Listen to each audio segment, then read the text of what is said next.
Hello, my name is Nina, and I'm the owner of Nina'S Ark Wildlife Sanctuary. Welcome to my home.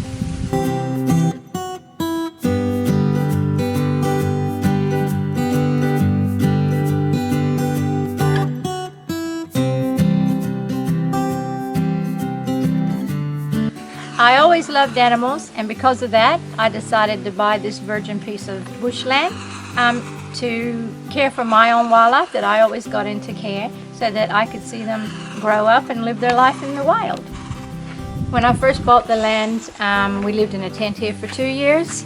There was nothing. There was not even a road from the highway, so we actually had to get a GPS and do our own boundaries and pretty much survey the country.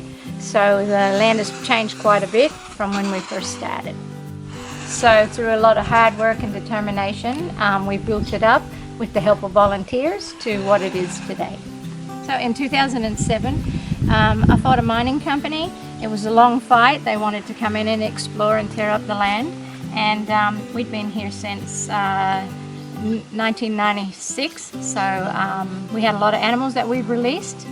And we were determined that we didn't want them in, so it took 16 months of fight, but we finally got a protection order from the minister, and we won that fight to keep them out. Okay, so here on Nina'S Ark, we take in a number of different animals.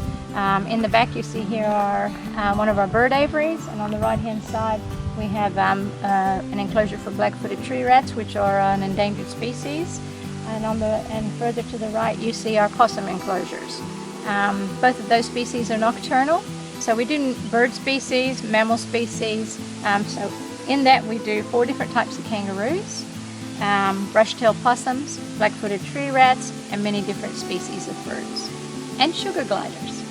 So in the beginning, to get started and fund the sanctuary, my husband and I both worked in bachelor, and we had jobs, which meant that we were away from the sanctuary all day. And as time passed and we grew and developed a little bit, I was able to stay home, and then the expenses exploded. After 2007 we were on TV, we were in the radio, in the newspapers. We became really well known, and everybody wanted to send their wildlife to us, and we couldn't afford it, so we had to find other avenues to raise money.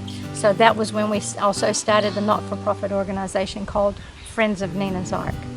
But on the sanctuary here, a couple of years ago, we still needed more money. We still weren't bringing in enough income. So I started day tours with the public, doing student programs, and glamping overnight.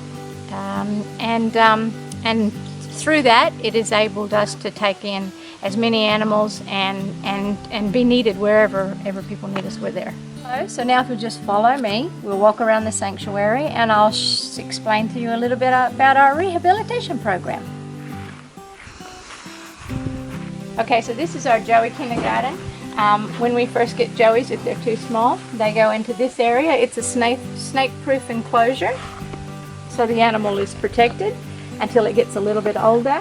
Then from there it goes into the first Joey kindergarten, and if you'll come in here, we'll go in and have a look at some of the small macropods that we have in care. So these animals that you see in here, this is their first stage. So these animals come from other carers, and they arrive here about 4.5 to 5 kilos. We can have anywhere from 12 to 15 in here, and as they progress, because every animal is individual and their development is completely different, they progress to the second kindergarten, and then they'll move over to the larger rehabilitation yard, and we'll show you that later. So on the right over here, this is our second kindergarten for animals that have already progressed and left the first stage. This is their second stage.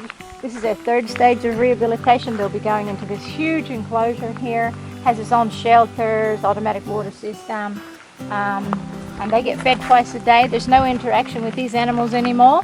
That's part of their rehabilitation. And when they're ready, we have a system where we can draft them out, so we actually don't have to carry them or pick them up or be involved in the release. We can organize gates so they can actually release themselves. So on the sanctuary, we get a number of volunteers every year, and this is one of my volunteers here, Jamie. Hi. And this is her second time back. And this is Percy here. He's in care. He's getting ready to be released. He's a bit fat, as you can see. He's very healthy.